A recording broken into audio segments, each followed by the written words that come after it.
Good morning, everyone, and welcome to the HS2 Accelerator Application Support webinar. We're really excited that you guys are joining us today, just so that we can talk through the launch of our 6th cohort. I'm just going to give another couple of minutes or so just to let everybody come into the webinar. So just bear with us for a minute just until everybody is logged in.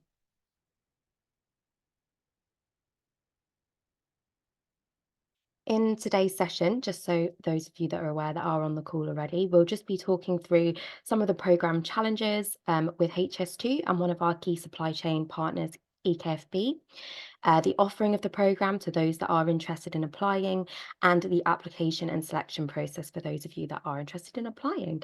We'll go through all of that in a little bit more detail. And firstly, I'm going to hand over to Jonathan Kelly and Rob Cairns, Senior Innovation Managers from HS2. Next slide, please.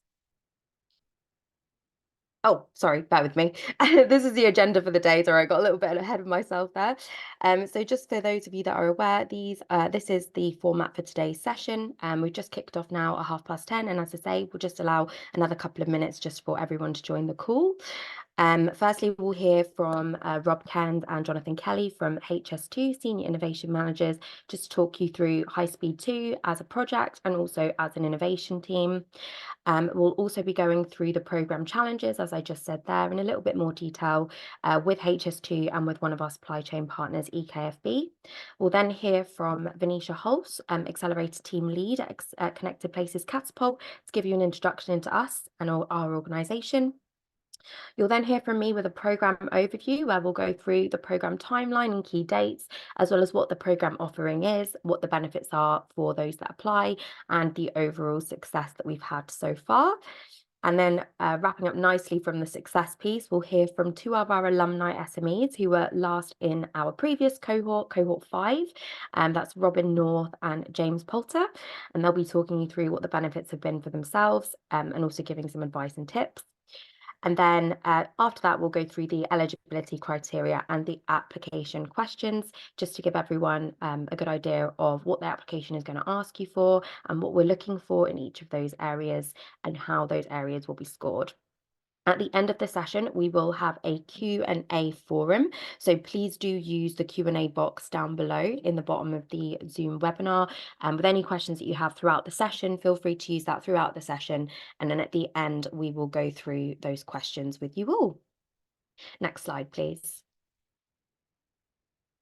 Perfect. And now, I'll hand over to Jonathan Kelly and Robert Cairns from HS2 to talk you through HS2. Thank you very much, Jazz. Good morning, and thank you for joining the call today. I think I'll be covering the majority of slides today. I think Robbie's running a little bit late for the call. He's our fund manager and just moved over to Department of Transport. That fund is based on the work we've been doing with the Accelerator. But if he does join the call, I'll hand over back to him. If we move on to the next slide. This is the first cohort we've actually done since the news about HS2. So I wanted to kind of just go through the scope of where we're up to with HS2. And obviously there's an understanding that there's still potential for something to happen in the north, and there's still very much a hope from HS2 that something will occur there as well. But still, this is the biggest infrastructure project in the UK. The plan is, and we will be going between London within 2 stations there, all the way up to Birmingham, where there'll be another 2 stations. So that's 4 stations in total. The contracts for them have been awarded this year. Old Common is well underway, and that has been for multiple years as well. And the Birmingham stations are starting to get underway, so very exciting there. We've still got 140 miles of track. These stations are absolutely huge and will act as super hubs for the cities, and we've actually got more tunnels than the entirety of Crossrail, so massive amount of work still to occur within civils, within rail systems, and just with the whole extent of what we've still got to come. So in terms of the scale of HS2 is still absolutely massive, and the opportunity for you to get on board with this is still huge. So really appreciate that. And if we move on to the next slide. we're talking about the scale that's still remaining, but I also want to touch on what's underway and what currently work we're doing. Starting off in the top left there, looking at through the Chilterns and the Colne Valley Viaduct, part of the aligned scope of work. That is one of the largest viaducts being built in the UK, and one of the the largest being built on HS2, and that is nearing completion, just over 60-70% complete now, and it's one of the, in that kind of area of preservation, it's going to look absolutely beautiful in there as well. If we look to the right, that is a part of EKFB scope. I've got someone joining from me from EKFB today as well, to greatly take us through some of the challenges. That is just one of their many green tunnels that can be hidden from view, and therefore kind of fit in with the natural environment around it as well. Look at the bottom left, the Old Oak Common Station, just in the outskirts of London, works well underway of that as well, and that will help connect multiple different railways into that, and majority of that will be seen on the ground at this time. And then finally, on the way into Birmingham, working where I'm from now, not too far away, is BBV's work, one of our joint ventures in the north. That's a civils team, and that they're currently building a lot of the piers coming into Curzon Street, which will be a major station within Birmingham city centre. So that gives you a little bit more of an overview of where we're up to, and I'll move on to the next slide. Focusing solely on innovation, and we've obviously been working with CPC to HS2 Innovation, been working with CPC to grow our accelerator. But giving you a wider view of innovation at HS2, I would say these figures, these numbers, and the impact we have within the business stand up to any public or private company. The savings, and a lot of our savings, our innovations are there based on return on investment, making sure that any investment we do make, we're getting that returns in terms of baseline savings and making it cheaper for the taxpayer. There's also that focus on carbon, and you see many different challenges that have gone to the accelerator that focus on carbon savings, but also health and safety and the environmental need as well. I think, as you can see there, we want to continue filling that pipeline of projects. We've completed so many to date already, but we've got so much more to come. And this is just a small view of where we are currently. And I think it also talks about the success that over 70% of this portfolio is made up of SMEs such as yourself on the call. And it's important to express that we see innovation and SMEs working perfectly together, because we can both be disruptive quickly and act quickly to the challenges we have. When we work with some of the larger companies, it's difficult to be flexible in terms of our challenges, but here we've seen a massive impact. This has also been shown across industry, across Department for Transport, across government, and these numbers are really hitting home hard with our industry partners such as Network Rail, East West Rail, highways. All of them are working together to understand how have we made these savings, how has innovation helped to deliver HS2, and you'll see that many of the SMEs that are part of this portfolio will also be part of other portfolios within the other similar industries as well. So sharing that knowledge and giving you more of an opportunity to be part of this, and also be part of scaling in other areas and other industries. So I'll touch on the next slide if that's okay. Perfect. And then specifically focusing within the accelerator, and how the numbers we showed on the last slide have really been help to deliver this accelerator and support what we're trying to do here. And some of these are leading class in terms of what you're going to get from accelerator within the UK. As we say, we've had 5 previous cohorts with 5 SMEs on each one. 23 of those have been supported with pilot projects. So that means funded by HS2 to deliver within our supply chain and de-risk a solution. So showing off your product, your solution in that area. So this is kind of, I would say, really kind of separates us from a lot of others there. We're not just saying take you on an accelerator and helping you grow and giving you advice. We're giving you funding to deliver something on our program if your business case suits, and you can see that in the numbers we've had. One thing we're very proud of as a team is the diversity numbers from both female CEOs, but also BAME CEOs as well, that we've had through the accelerator. They're significantly higher than the industry average, and pride ourselves across other accelerators as well. We see it's important that we continue to drive this, and as part of our team, we see diversity as a key enabler within innovation and making sure things are looked at a different vision, a different view. So that's really important to us. From a standpoint of the SMEs, their growth and scaling and funding they've seen after being on the accelerator has continued, and you see that as a 220 million number, but that continues to increase week by week, month by month. And you can see that also from the average growth per team since they come onto the accelerator, over a 2 times increase, and 418 new jobs created, usually within STEM industry as well. So we'll see where that happens. And then finally, from a HS2 point of view, the SMEs that we've had on board, they're starting to deliver the savings across our baseline and making HS2 cheaper. We've got 20 million to date, but that's just scratching the surface. We'll see in the next couple of years that well exceed 100 million. So you can see how it really works in both our favors to work together there. And I'll move on to the next slide. So I don't think Rob's been able to join us. He's stuck out beside one of our sites at all.com at the moment. So he's been trying to get on, but I'll just cover this off briefly. You'll hear a lot more about this if you get onto the Accelerator program. Based on the success of the Accelerator, Rob and the HS2 team have taken forward very much what we want to do is an investment fund to support and help scale the companies that have been part of the accelerator. So there'll be an offer in there to take stakes in yourselves to help you grow. But also this fund is now been part of DFT as well. So it'll be a public and private fund to making sure that we can see the benefits that you are sharing, and you can obviously see that from where you start potentially, where you're valued when you come on this program, that value seems to significantly increase as you progress through the trials and progress through our supply chain as well. The fact that we've seen, I think it's 8-9 of the SMEs have been involved win multi-year tenders and contracts with our supply chain. A fund is an obvious next step for us. So we'll be looking to support and scale yourselves with funding through this process as well. And then I think I'm just going to move on to the challenges now. So if we could move on to the next slide. Yes, so I'm going to be presenting the first two challenges, which have been created by both HS2, our supply chain, and also the Department for Transport. We've also had key communication from our industry partners, parent companies, in terms of within the supply chain, that they're very keen to. These are similar challenges that they see across the industry and their industry as well. So we think these are really applicable at this time. They're applicable for HS2. They're applicable for wider within DFT. So we're really working with the entirety of the team there.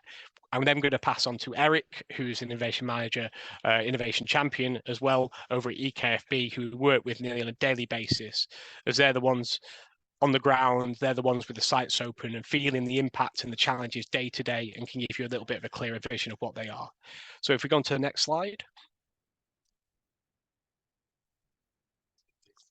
The first challenge, which we have created with Department for Transport, we're seeing major success in terms of using generative AI and AI within the design industry to see how we can significantly speed up construction design. It was really important to us, as you can imagine, as HS2, that we get ever-changing requirements. They're constantly changing, whether it be from government or from other areas. We get new constraints every day, and we want to act quickly and rapidly to change to make sure we're not left behind or take too long in terms of what designs we deliver.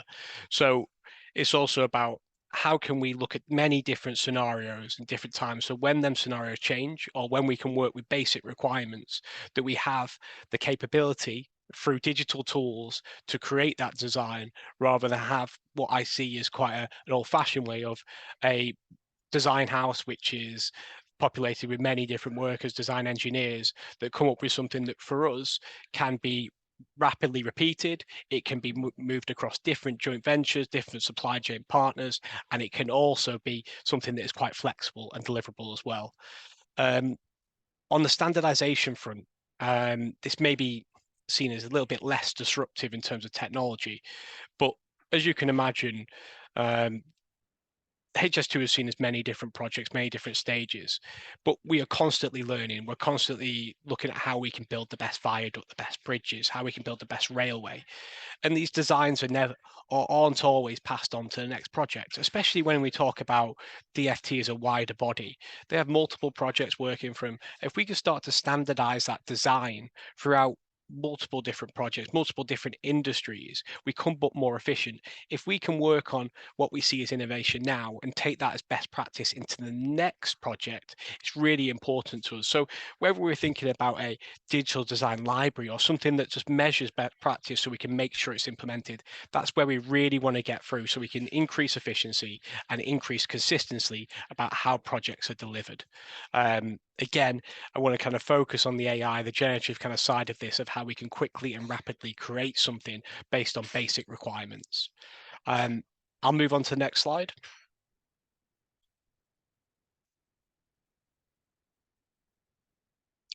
Um, Going to obviously number two now is very much speaks for itself in terms of the target we have there. HS2 is committed to diverting 95% of construction and demolition materials from landfill as part of environmental goals.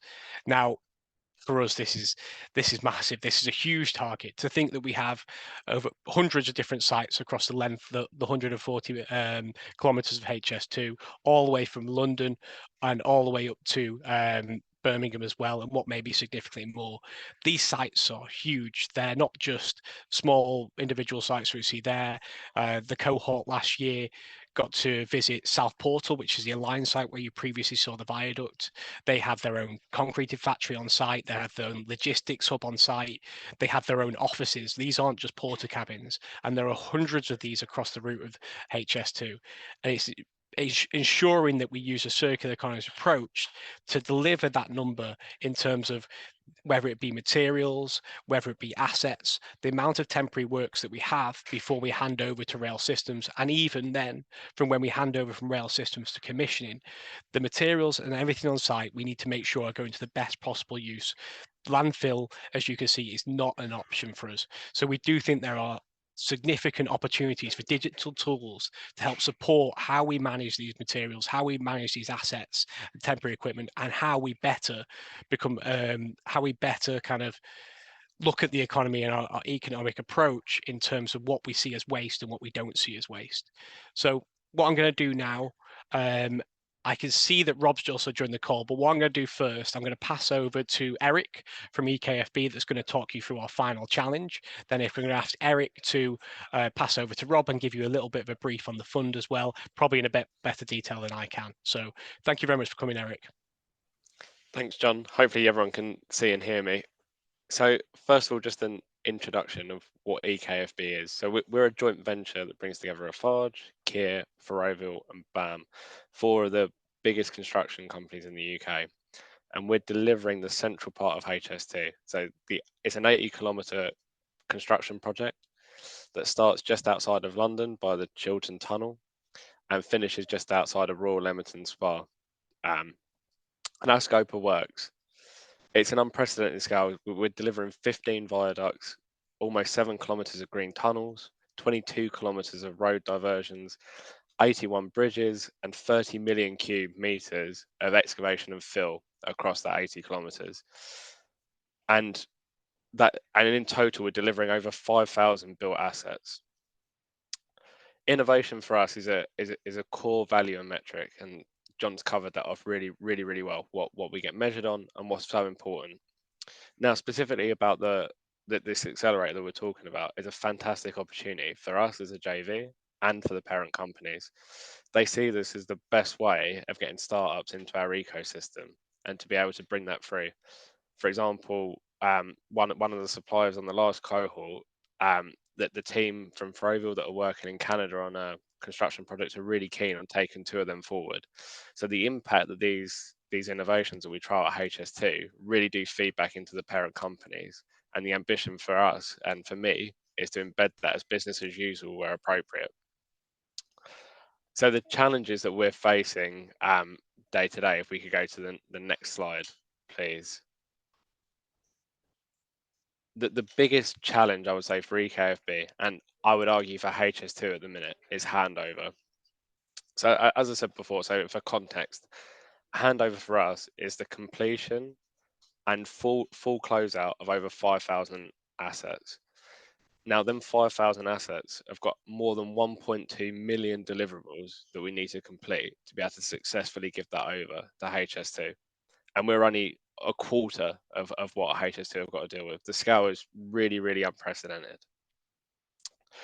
And with that, with handover, we've got information that is stored in over 150 different source systems that need to be retained for a minimum of 12 years. We need to be able to access that information. We need to be able to review. We need to be able to make decisions based off of that, even after we're finished. And that this handover is such a problem, not just for HS2, but for industry-wide. So Crossrail, this was a massive issue. For a bridge that one of the parent companies worked on, it was a much smaller project, around 300 million. It took over 5 years to do the handover process, to get all of them deliverables in order, such that the client was fully satisfied with what they were given. And we're talking of a project that's more than 10 times the size of that, just the EKFB alone.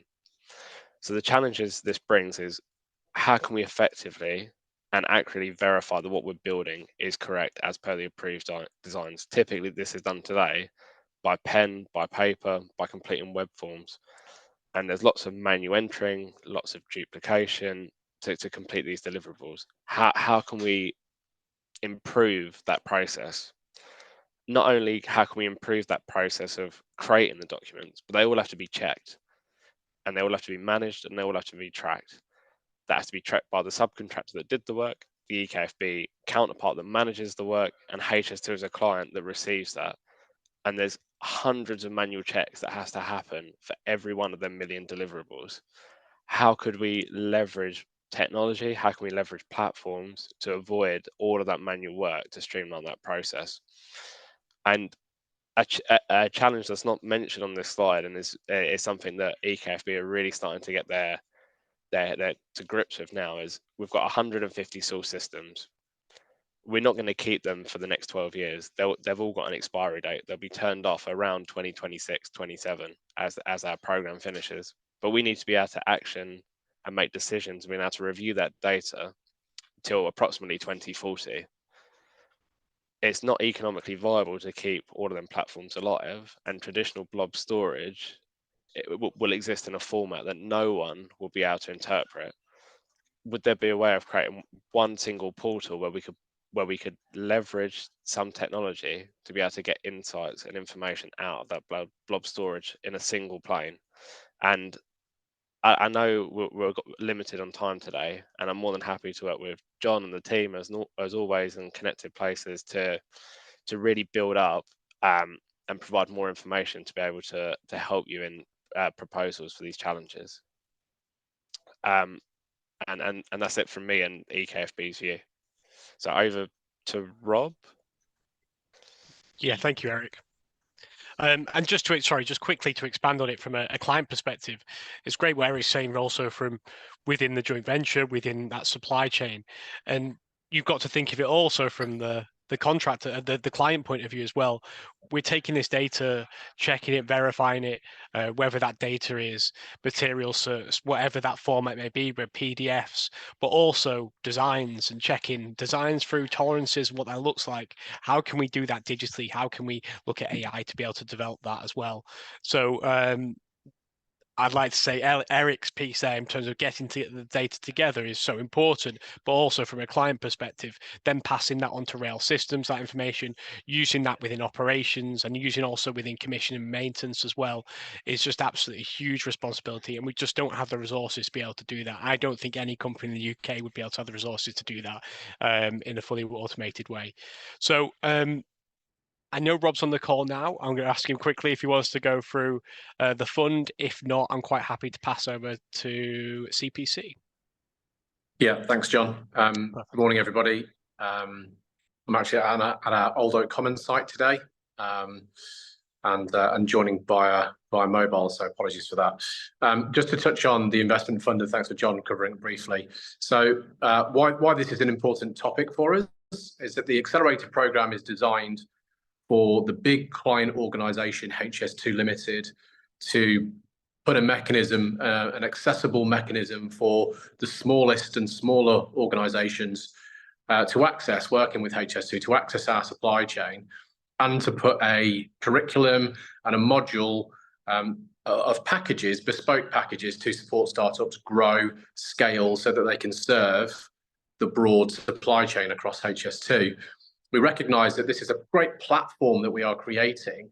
The due diligence that you go through the application process and through a proof of concept to technically validate your solution, commercially validate your solution. But then unfortunately the startups need to go to a different industry to secure investment, talk a different language.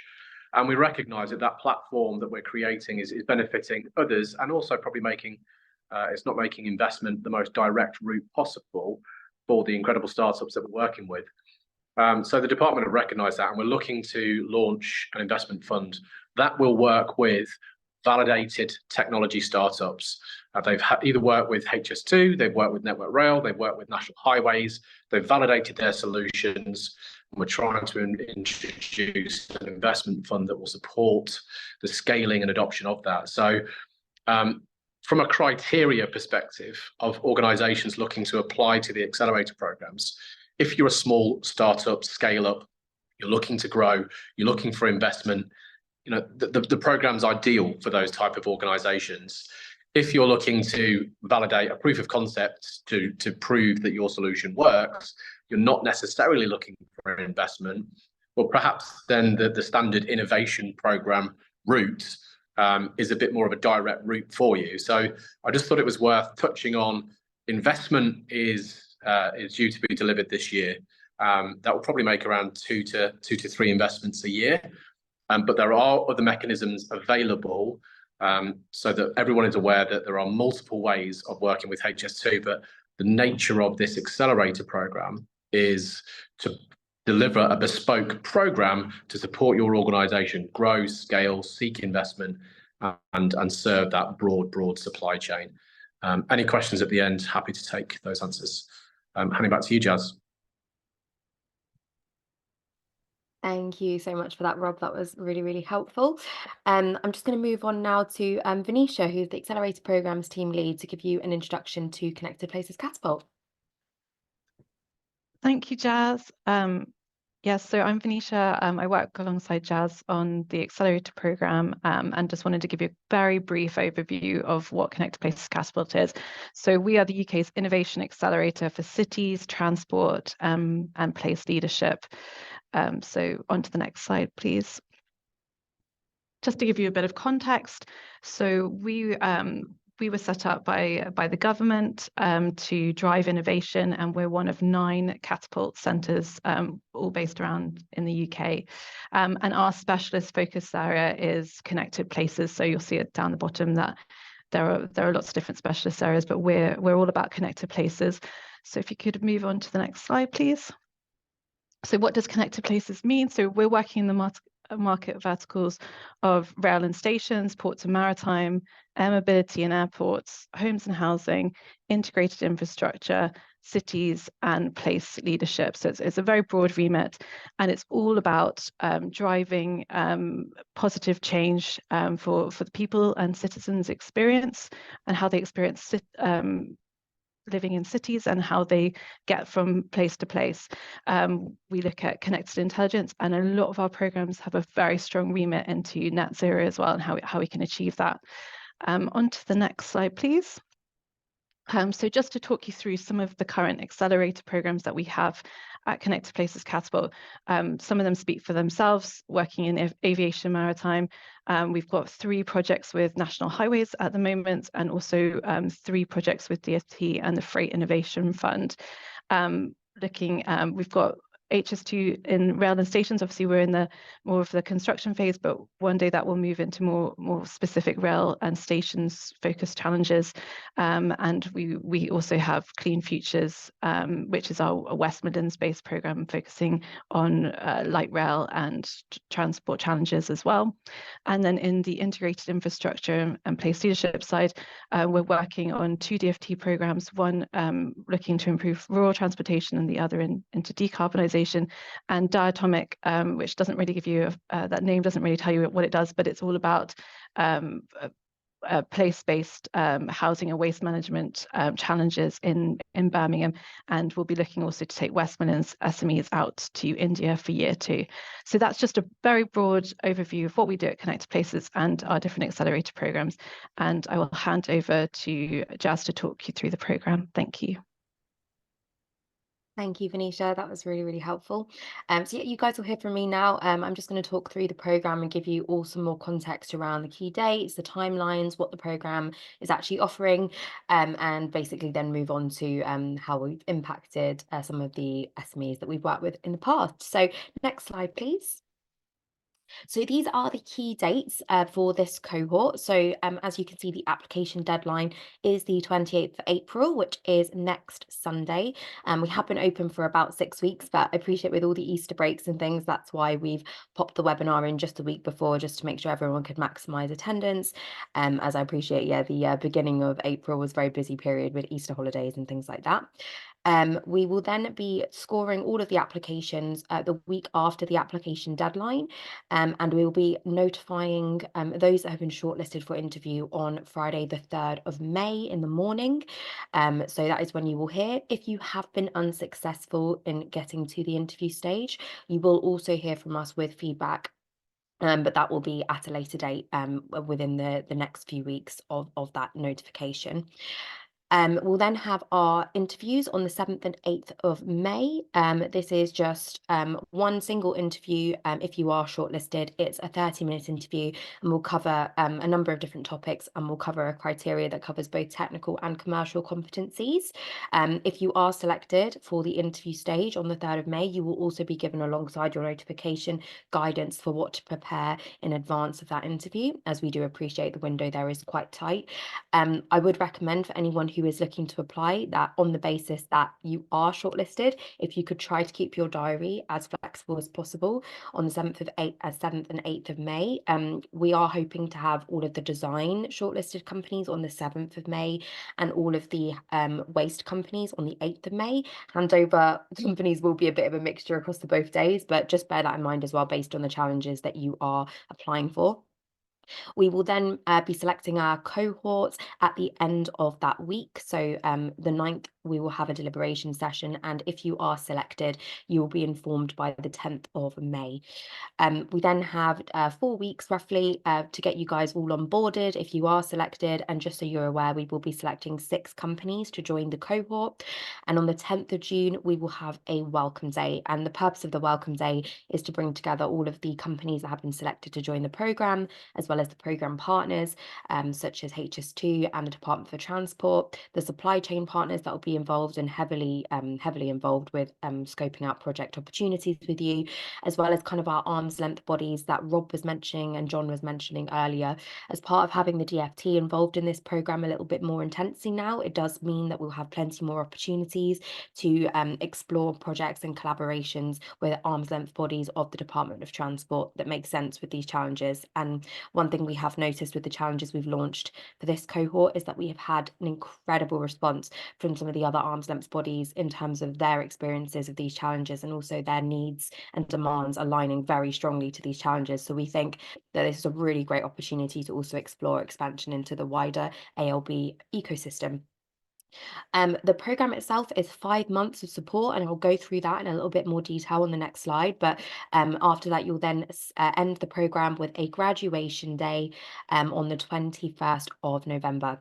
That graduation day is a very intimate event, in the sense that it will just be the kind of HS2 Accelerator ecosystem. Some of our arm length bodies, some of our closer relationship investors will come along to that. But ultimately, the aim of that event is to share learnings, and kind of share your experiences and your success of being on the program. If you've secured a project, you can talk through what the projects are, and that's kind of aim of that event. Now, in terms of like wider showcase, every single year we host an annual innovation showcase, which has attendees over 100, a dinner, and that is an opportunity after you've exited the program and actually delivered your project. You'll then be able to join us at an innovation showcase that happens every single year to talk through the successes of your project.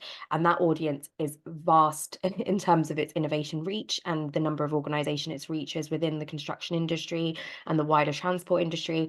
And that's an opportunity to really look at how you can then expand your project, your proposals and proposition offerings outside of the HS2 ecosystem. Although the HS2 ecosystem is also massive in its own right, with the tier ones and their parent companies, as well as all of the arm's length bodies that eagerly watch HS2 and try and learn from their innovation legacy.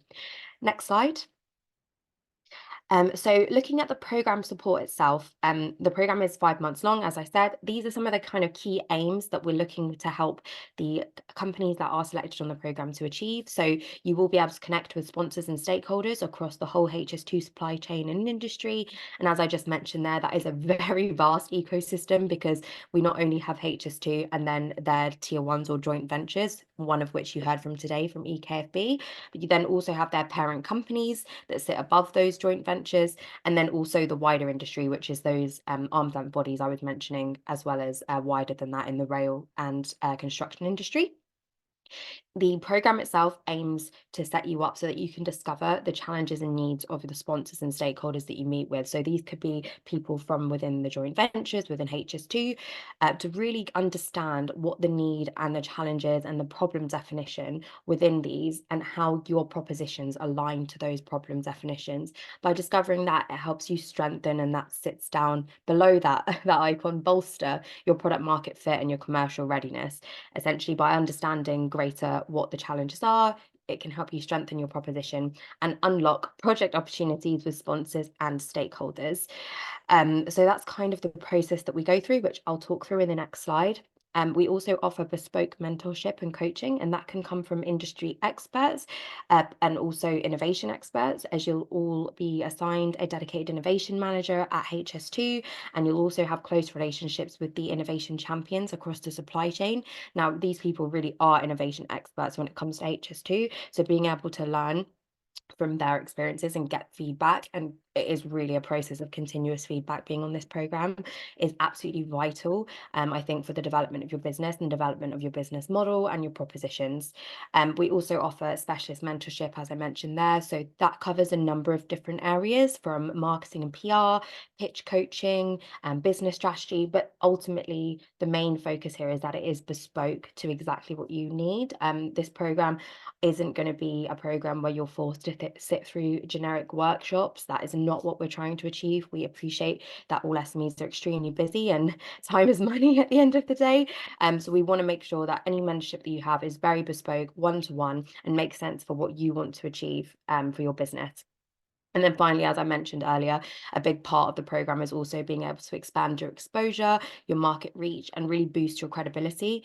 We have as HS2, the brand behind this whole program, we have so many opportunities to present this program at huge events, whether that's UK Construction Week, but also wider industry events, HS2 run events, CPC run events. These are all opportunities that you'll have immediate access to as part of the program. And then not to mention the annual showcase that I mentioned and the graduation days that we host year on year. In terms of working with HS2, what a way to boost your credibility, a massive brand name, a massive project, Europe's largest infrastructure project that you can have attributed to your business. It's a massive opportunity. Next slide, please.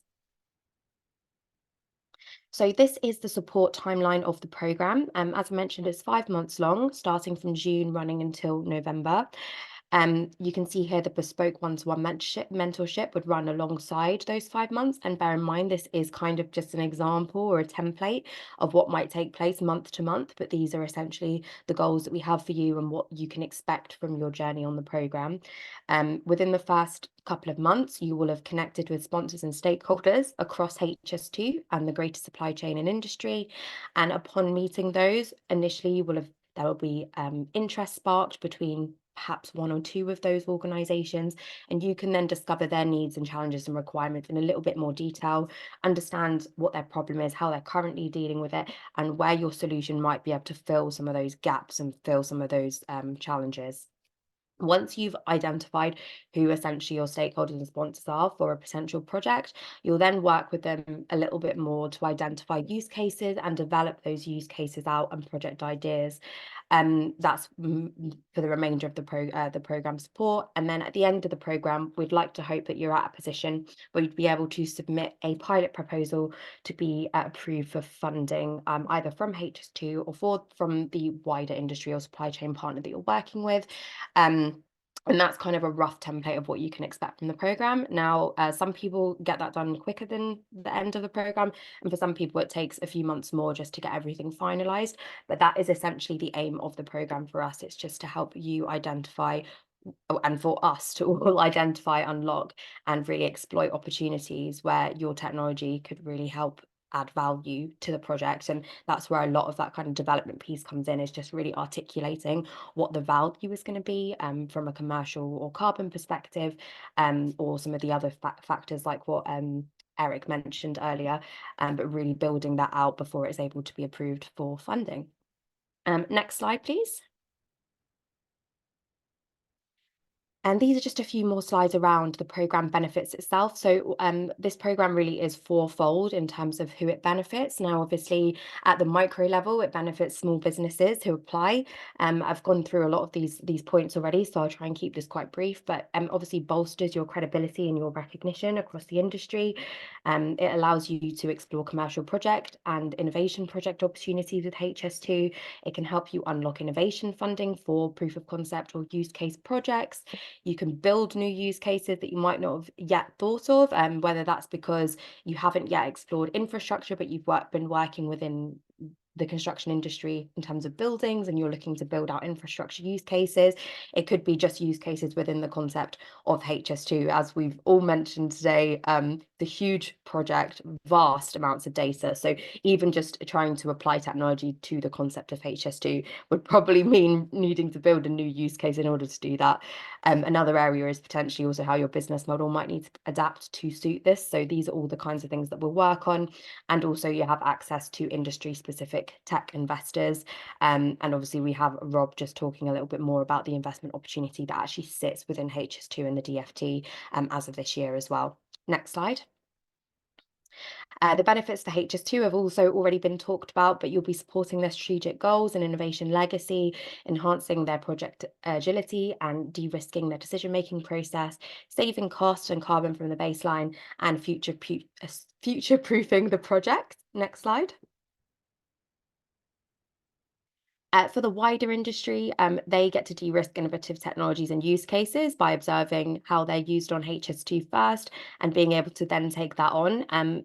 Quite rightly, as Eric mentioned from EKFB anecdotally earlier, projects and technologies that were found through the Accelerator program with EKFB and now being explored on projects through those parent companies. So that's really how the wider industry can benefit from this program, is the opportunity for them to be able to find technologies that have already been de-risked and use cases that have already been unlocked to then be able to extrapolate that wider on other projects outside of HS2.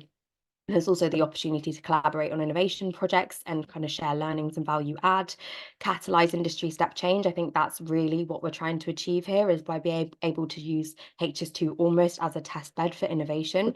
We can then catalyze any of the projects that have been most successful in reducing carbon and reducing cost into the wider industry through those parent company channels and through those joint venture channels. And then finally, also attracting new talent and new skills for future generations. I think it's a topic that's often discussed in the construction industry. We need new skills, we need new talent, and the best way to do that is to bring more digital technology into the day-to-day and business as usual. Next slide, please. And then finally, on an economic scale, this is the fourth tier, I guess, of benefit. We're cultivating entrepreneurship and innovation. We're creating new jobs for future generations, and we're influencing policy making to support new ways of working and emerging technologies. And I think that really is backed up by the fact now that the Department of Transport are so involved in this program. I think it'll be really interesting to see how technologies that are tested on HS2 can really help influence policy making at the ministerial level. Next slide, please. Perfect. And so after all of that, now you should all understand what the program is and how you can be involved. This is the success that we've had so far, and I know that John has kind of already talked through this a little bit at the beginning, but we've supported 25 startups already, and 23 pilot projects have been awarded from those 25. And £220 million of investment has been raised by those 25 startups that we've supported. They've more than doubled their average team size since being part of the program, creating 480 new jobs, and that number is probably a little bit out of date because I need to do some more research. So I think, yeah, fantastic impact in terms of those that have been involved. And next slide, please. And that really does line us up nicely to say, if you're not convinced yet, we are also now a finalist for the Accelerator of the Year by the GoTech Awards. So hopefully by June 20th, we'll know if we've won that award. But just to give a little bit more credibility to our program and the impact that it's having, not only for HS2 in the industry, but also for the SMEs that take part. Next slide. Perfect. And again, that kind of leads us on quite nicely to talk with some of our alumni. So I'm joined by Robin North from Immense Simulations and James Poulter, previously from Consequence, now at Sweep, to talk a little bit through their experience and to kind of share some learnings with all of you on the call today. So Robin and James, there we go. Perfect. So I'll start with Robin, just so that people can have some context around who you both are. So Robin, what problem or challenge were you tackling with HS2 with your technology? So thanks, Jasmine. Good morning, everyone. So Immense are a UK SME. We provide simulation as a service. So we help people test the impacts of future scenarios for the transport system.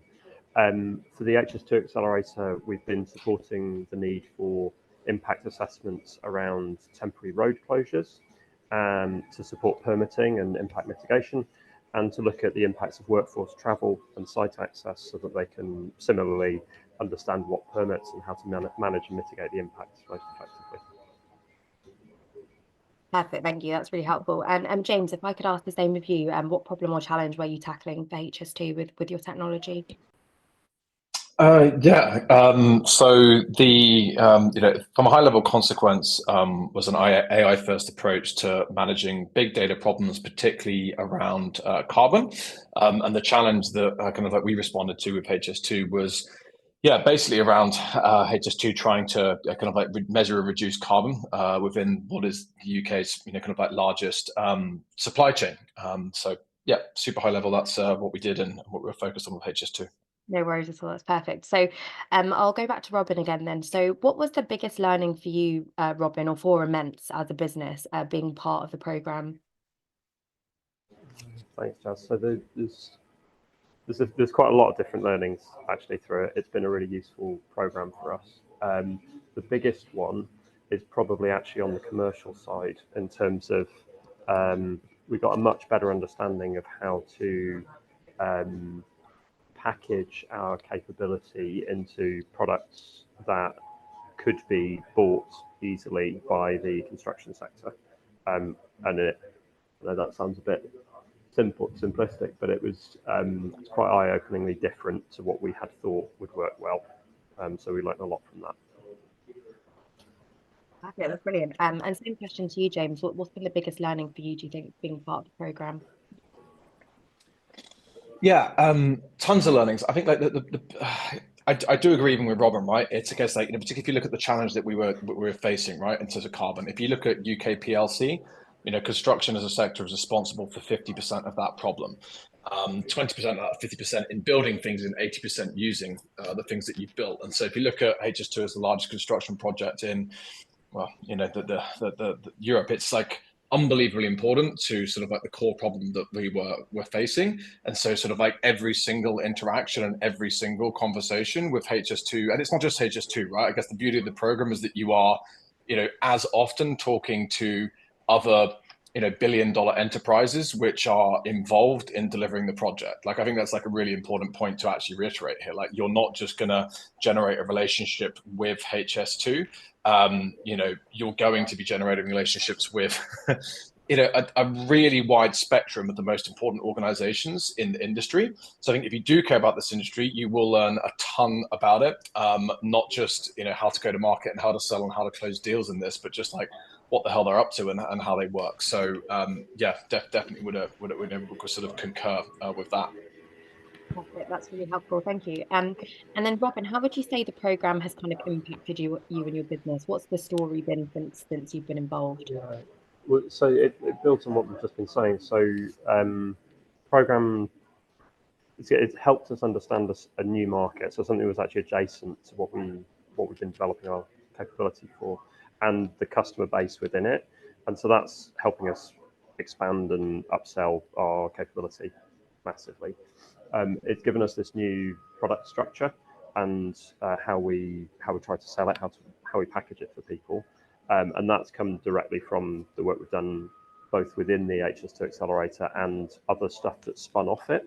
Does that make sense? As we started to work in that market, something that has proven important is some independent benchmarking work that was done partly through the technical assurance, I guess, to get into the program, but then within the program, there being a need for HS2 and the supply chain to be able to check that our stuff works and makes sense and independently do that. It's not us saying it works, it's actually other people having taken a look and point at it. And that's given us more credibility and reference cases that we can use to go and sell from. And it's helped inform our roadmap and all sorts of other stuff like that. But it's really around how we have something that's viable and trusted based on the reference cases that have come from that work. Perfect. That's brilliant, Robin. And then James, how about yourself? Because obviously I know that Consequences is technically no more, so it'd be good to explain a little bit about your journey since being part of the program and how the program impacted you and your business. Yeah, no, completely. So I guess the reason I'm ex-CEO here is that Consequence was acquired, and that was sort of like made public only a month or so kind of ago. That's been underway for sort of like sort of 6 to 9 kind of like months.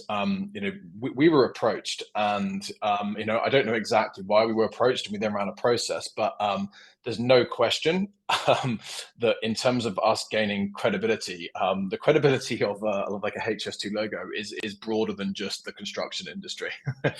It goes a much kind of like further, and there's absolutely no question that in terms of us being able to prove that like what we do really works, and that our product really delivered the value that it said it did. HS2 was one of probably the 3 most important logos and companies that we'd done work with, alongside global names like Ernst & Young and things like this. So like it was really significant to prove that we were there.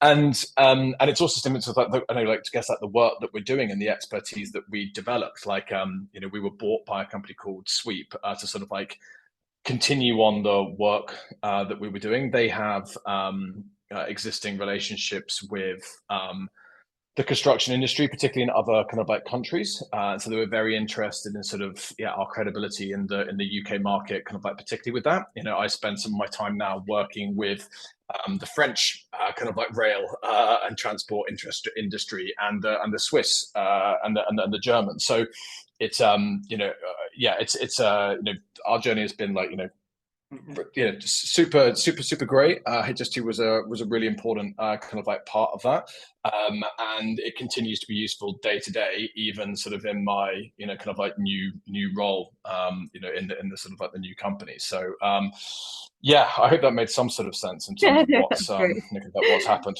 That was great. Thank you so much. Thank you so much to both of you for your inputs there. That's really valuable. Can I move on to the next slide, please? Perfect. So I'm just going to talk through now the eligibility and the application in a little bit more detail. We are slightly running over, so I'll be as quick as I can. One thing to make you all aware of as well is that all of this information is also accessible in our application guidance document, which you can access on our application website. So please just scroll down to the bottom of the page and you'll see additional documents. And in those documents is an application guidance document, which will go through all the scoring criteria in as much detail as I go through here. In those supporting documents, there is also a challenge specification document, and that goes through the challenges in more detail, similarly to what we discussed on this call as well. So please do feel free to use all of the resources that we've made available to you as part of this process. Next slide, please. So the first main eligibility criteria to cover is that applicants must be micro, small or medium-sized enterprises. I've seen a few questions mentioned, and I've had some questions previously as part of the application process and application window around applying as a consortium. Now, this didn't really within our scope to be accepting consortiums onto the program. So if you are a large company, unfortunately, there is no real access for you into HS2 through this program. That's not to say that if you have a technology that you think would be massively useful for HS2, that you can't work with them through other streams. This stream is just purely for micro, small or medium-sized enterprises. Applicants can be based outside of the UK, as most of our program is engaged virtually. However, there are stipulations around that. If you are based outside of the UK, you must be able to commit to engaging fully with the program. And this includes in-person participation at our Welcome Day, which is on June 10th in London, and our Graduation Day, which is the 21st November, which will also be in London. Also, one stipulation that's not listed here, which is very important to consider, is where you are based when you're based outside of the UK. As you'll be familiar, around data security laws and things like that. If you are based in the US, for example, if you have data stored in the US and have no plans in your roadmap to increase your servers or your cloud storage to UK or Europe based, that can potentially pose issues. So it's definitely worth reaching out to us if you are based in the the US, and you are interested in applying, just so we can talk through the details of that and how that may or may not cause complications later down the line. Europe is absolutely fine though.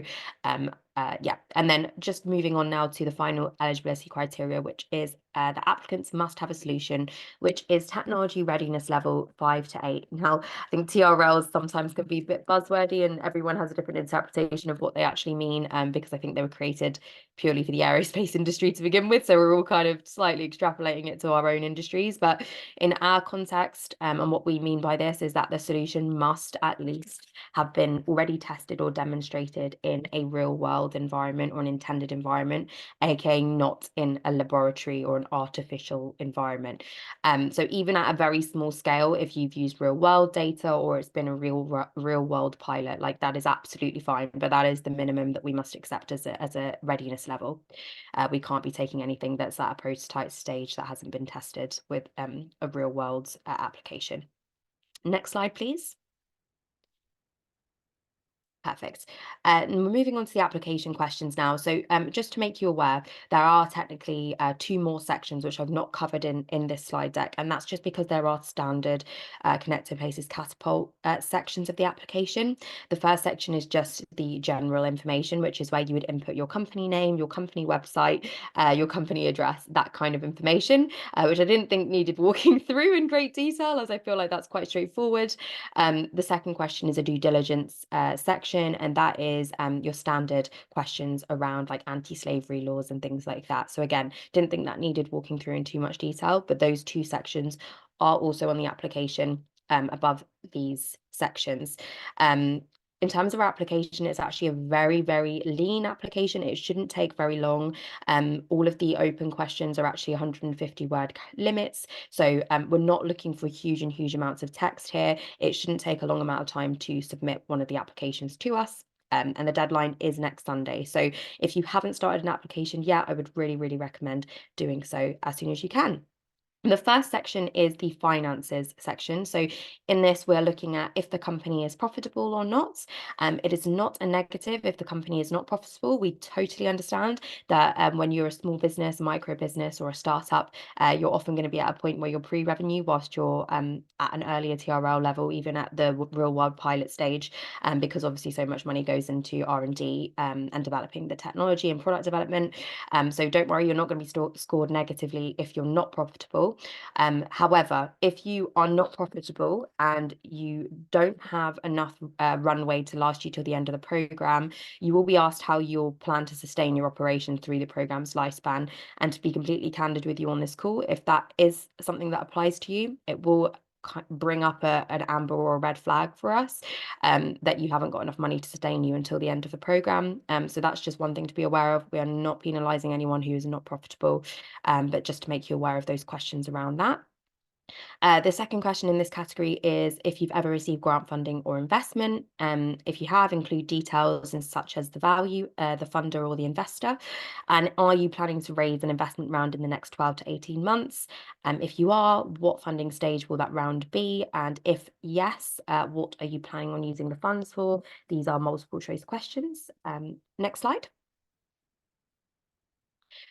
This is now where we're asking for the open-ended questions. Now, it's really important for us, as mentioned by John, equity and diversity is massively important to our programme. And as part of that, we actually ask that all applicants anonymise their responses. So it is reminded throughout the application form, but when you're answering these questions around solution team, traction and use case, please avoid using any reference to your company name or your own name. The reason that we ask of this is that it just means that if there is for any reason any conflict of interest, any kind of bias within our panel, our judging panel, that doesn't either negatively affect you or potentially give you an unfair advantage over someone else. So we just ask that there's absolutely no reference to the company name or your name or any employee's name in these answers. Please try to use language such as our company, our business, we, us, that kind of more generic language. That's great. These questions are asking around the solution itself. So what challenge are you applying to? Select one of the three. I've had a few questions from people asking, well, our solution technically solves more than one challenge area. Do we have to do 2 applications? The answer to that is no. Just select the challenge area that you feel has the strongest use case or that you feel is the strongest for your technology. You can talk about how it addresses multiple challenge areas in your open-ended answers. This just allows us to better organize and categorize the applications. The only time I would recommend submitting multiple applications is if you're using a completely different technology, or if the technology you're using has 2 very, very, very, very different use cases, like completely different use cases. That would be the only time I'd recommend 2 applications for 2 different challenges. Otherwise, just try to boil it down to one that you feel is the strongest, and you can touch on how it might solve wider challenges in some of your answers. The questions here around what problem statement in respect to the challenge are you trying to solve and why? And please, can you describe your solution, how it addresses the problem statement and why it is better than the current approach? And then finally, what's your technology readiness level? Next slide. Team is the next section. Just 2 questions in this section. What are the strengths and weaknesses of your current team, and how will the current team be developed or expanded in the next 12 to 18 months to address any weaknesses? Now, for us, it's really important that we understand kind of the strengths and weaknesses in terms of composition of your team. And again, you're not going to be negatively scored for identifying weaknesses in your team. In fact, that's a really good thing to do for us, because it helps us understand, okay, if there are weaknesses in your team, is that something our program can support with those weaknesses? And also, again, you're not going to be negatively scored for having weaknesses, but in fact, you might be positively scored for how you plan to expand or address those weaknesses. And we just want to understand the kind of team dynamic and the composition of your team and how that's going to grow over the next 12 to 18 months by these questions. We do want to know about the skills and experience of your team, but I would keep that as brief as possible. We don't want to see a CV essentially in this section. Just strengths and weaknesses based on industry experience or relevant skills would be the most useful. I'd also like to just again reiterate, please do not use any names of colleagues in your business or yourself. Again, for anonymity reasons, we'd like to keep everyone unidentifiable just to reduce any unconscious bias or conflicts of interest. Next slide, please. Traction is the next section on the application form. So what commercial traction has the company had and what customers have been worked with to date, and what project success has the company had and what measurable benefits have been realised for customers and partners. This section is just helping us understand in greater detail what traction and engagement you've had, and also what success you've had. And this helps us score you against the traction metrics. And I'm going to go through all the metrics on the next couple of slides, just so you can see how you're being scored in each of these areas. Next slide, please. And then finally, this is probably the meatier section of the application form, is kind of your use case and how you plan to work with us. So that's CPC, HS2 and the Department for Transport. So firstly, what is the use case or proposition for HS2 or the Department of Transport? So you've talked through your solution earlier in the application and what problem you're aiming to solve and why it's better than the alternative, the current approach or competitors. In this section, what we're asking for you is how does that translate into a use case or proposition for HS2 or the Department for Transport? Now, in this, we obviously understand that you haven't yet probably had much engagement with HS2 or its supply chain or the wider industry, depending on your experience or your traction to date. So we're not expecting this to be a perfected use case at this stage, but it really does help us to understand what your understanding is of HS2 and the industry and how you see this solution, your solution or technology actually being applied and where it could deliver the most value. That's what we're trying to understand by this section. That moves on to the second question, which is what are the expected benefits or value add based on your use case and how would you measure them? Now, it's quite critical because it's really important that the value and the benefits that you expect from your solution are measurable, and as that would feed into a potential use case and project that would be funded through the program. What are the risks, dependencies, and assumptions of your use case? Again, when we're talking about dependencies, is the only way, what are things that you rely on for your solution to work? Well, what would you need from HS2? What would you need from the supply chain? Certain data, certain access, things like that. These are all things that you should include in this section. Again, any risks or assumptions that you've made around this use case and the value of this use case, really important to include here. If it's based on the assumption of X, please put that in there.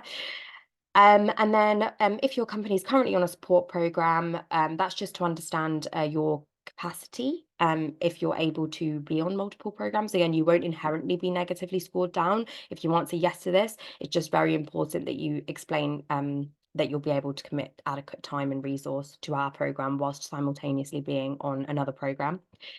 The final questions are just around your engagement. So can you commit to attending in-person activities with project stakeholders across London and Birmingham and a few sites in between now?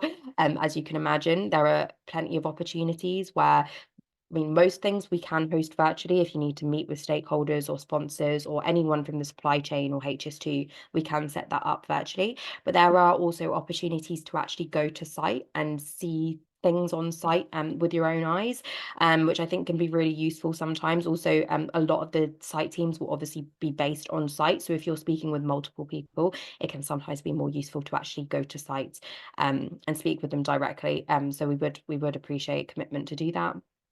And finally, if there's any member of your team who will be involved in this program, identifying as a person with a disability or additional accessibility needs. If you answer yes to that, I didn't fit it on this slide, it does ask what reasonable adjustments would need to be made. And again, that's just for our benefit. That's not a question that is scored against. It does just mean that if you are shortlisted, we can make a note of that and ensuring that we make the program as accessible as possible for those that have additional support needs. Next slide, please.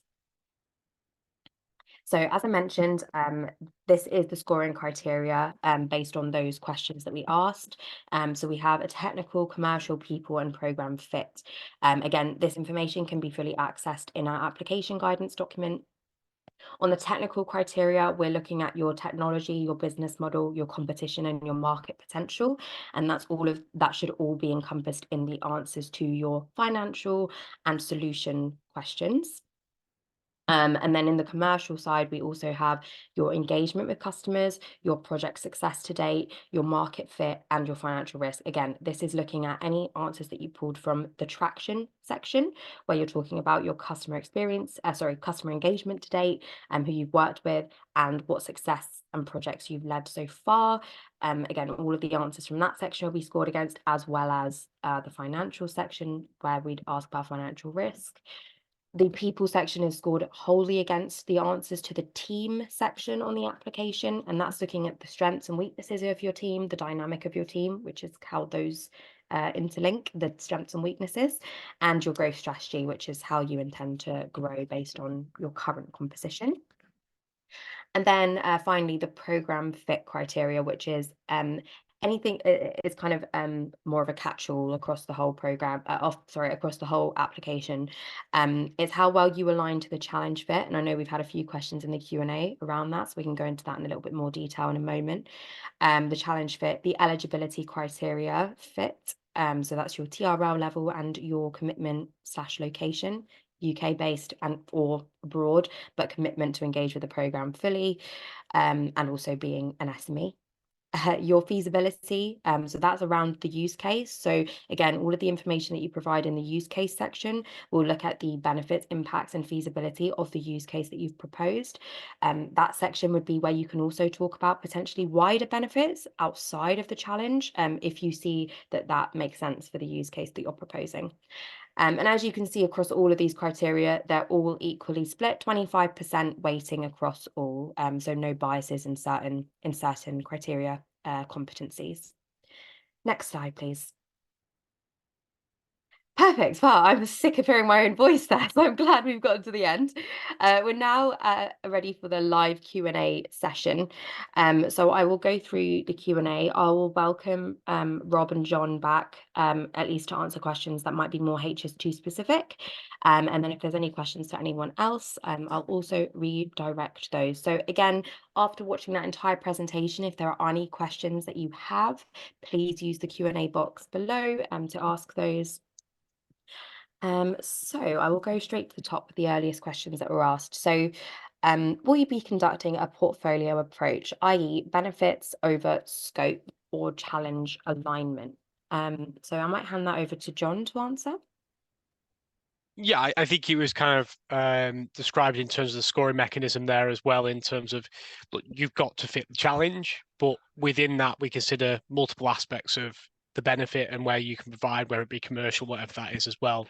I think as long as you fit within the challenge, they'll be scored to a point on how strong you fit within that challenge, but there are other aspects. So a mix of portfolio. And sorry, I would like to include Eric in if he could come online as well, because we are probably going to start talking about the challenges. So Eric, please come on screen.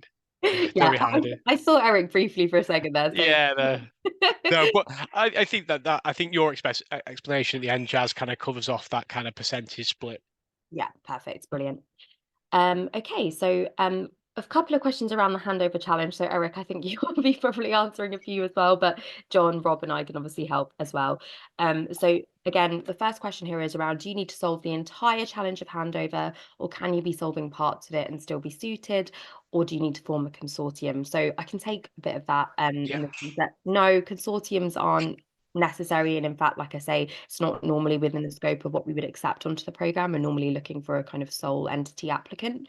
And in terms of solving the entire challenge, absolutely not. I mean, there are a lot of these have 3 massive questions attached to them, and I mean, it would be amazing if there was a solution that could solve all 3 of them, but we do absolutely acknowledge that these are 3 massive sub challenges within these themes. So if you can solve just one of those, I mean, that is still absolutely something that's eligible and should be applied to the program. I think you'll get massive value, and I think if you can solve one of those questions, you're creating massive value for HS2 and the supply chain, particularly EKFB in this case as the sponsor of this challenge. There is a question very specifically for EKFB, so I'll give you that one, Eric. On the handover challenge, should the proposal target EKFB's assets specifically, or will other asset handover, for example, stations, be relevant? And EKFB emphasised paperwork and data, HS2 emphasised validation as built. Is one more appropriate than the other? And are there assets that will go through handover during the program that we should focus on specifically?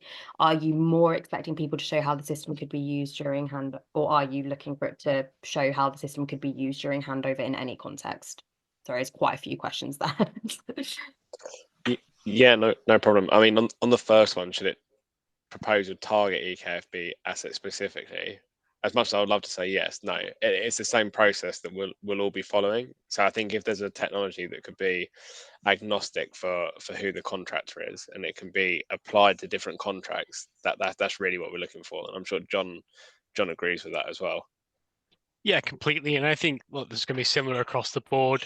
And there is sometimes a little bit of a split between the contractor and client. There's a big crossover in the handover environment there where we do want to do similar things and work together closer. Maybe ours will be a little bit more design and verification orientated. But these are massive challenges where if you can resolve one aspect of it, it's a huge benefit and will stand you in good stead there.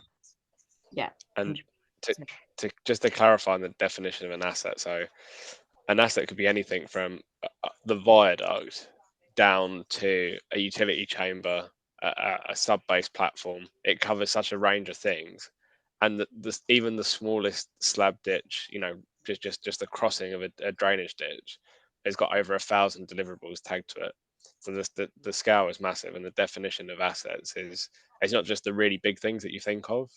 They're the ones that we probably manage most effectively anyway. So we've got 200 really big assets that we put a lot of effort into. But there's 4,800 other ones with hundreds and hundreds of thousands of deliverables that still need to be managed, and they're the ones that cause such a problem down the line because we can't hand over an area until all of the smaller and larger ones have been assured. In terms of the EKFB emphasis on paperwork and validation, the system that we have in place, EKFB answer both parts. We self-assure our assets, so we answer both parts of the questions with final signature for HS2, which will include a different set of checks.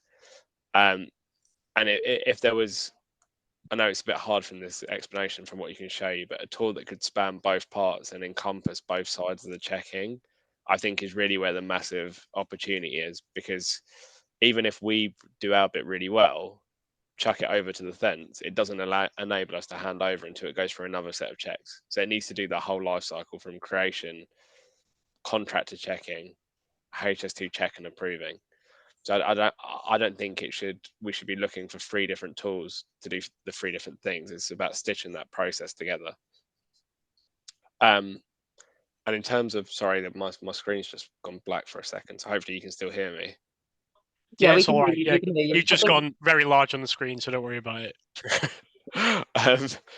In terms of what ones we should be focusing on, so we as I said, we're progressively assuring. So every time an asset is finished, we've got a 12-week window post completion of construction that we try and complete that asset. So as we go through the project, we'll be building, handing over from basically now. So as of now, I think we've handed over less than 10% of our assets, and that curve is exponentially growing over the next 18 months to peak at sort of the end of 25, mid 26, where we'll be handing over hundreds a month. It is where we'll peak at. And I think that answered the question. So I'm really sorry I can't see it at the minute. Yeah, no, that's all good. If you do want to access the questions, Eric, you just click the Q&A box at the bottom of the screen. But yeah, no, that's I think that's yeah, I can't see any of my screen. That was just a complete okay, screen. well, you're still here, so just don't touch anything. I'll just hand over to Rob because there's a question here that's specifically for him around the program and the funding as well. So Rob, I'll hand over to you to answer that. The question was around, is the program funded or is it just about getting a proposal together of how you can support the challenges and the targets in one of the 3 criteria? And then at the end, you write a proposal and these are funded. How much are these funded? Is it the same as the investment ticket item? So I'll hand over to Rob to answer that.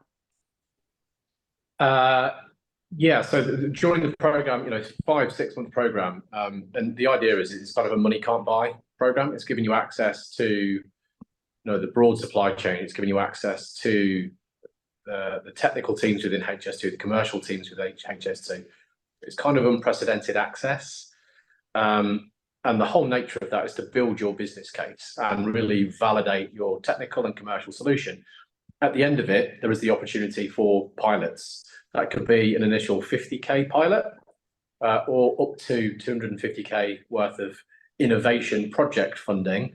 The investment fund that I was referring to is a corporate venture capital fund. So that's looking at equity investing in successful startups that are looking to scale their business. So a further level of investment opportunity on the back of that. Hopefully answered that, Jazz. Thanks. Yeah, that's absolutely perfect. That's exactly how I'd have answered it also. Just another question here. If the technology has benefits beyond the specific challenge, what will that improve assessment scores, or will you be assessing the technology against challenge? And again, I've kind of touched on this a couple of times already, but ultimately, yes, if you've got a technology where it solves this challenge, but also there are wider benefits outside of just this use case, please do specify that in the section around the use case and the benefits. Because yes, absolutely. I mean, we have a scoring criteria, but we also do apply an approach where if there is benefits that have been articulated in the application that suggest wider than the challenge, then yes, absolutely, that's going to make your application stronger, as long as those benefits are a priority area for HS2 and the supply chain, obviously. But yeah, absolutely. Let's have a little look here. So additionally, the way we'd like to be part of the programme is in the goal of recycling 95% of the waste. Is there any way to access what types of waste there will be and which of the waste streams already have solutions for reuse? I'm not sure if that would be an Eric or a John, maybe a combination. Yeah, I think Eric can definitely pitch in from a standpoint. He's got more visibility on site than me. I think from our point of view, it's maybe not looking at one specific type of waste or one specific type of material, but looking at a holistic approach of how you can manage that and show visibility of that through a digital tool. Like you say, there's all types of materials and aggregate on site.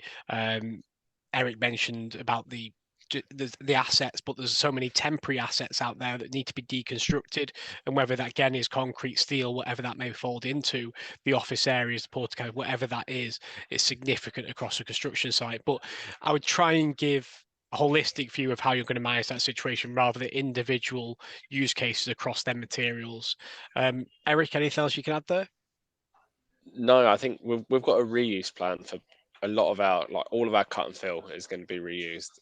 Our concrete procedure for our temporary works is pretty good, but everything can be improved. But the big opportunity is in the temporary works. Our haul road is an 80-kilometre haul road that is built to essentially a highway specification, which we may have to remove. We've got hundreds of thousands of barriers, lights that all have got residual value, and how we could reuse that sort of temporary asset, I think, has got the biggest opportunity at the minute, as an EKFB view on that.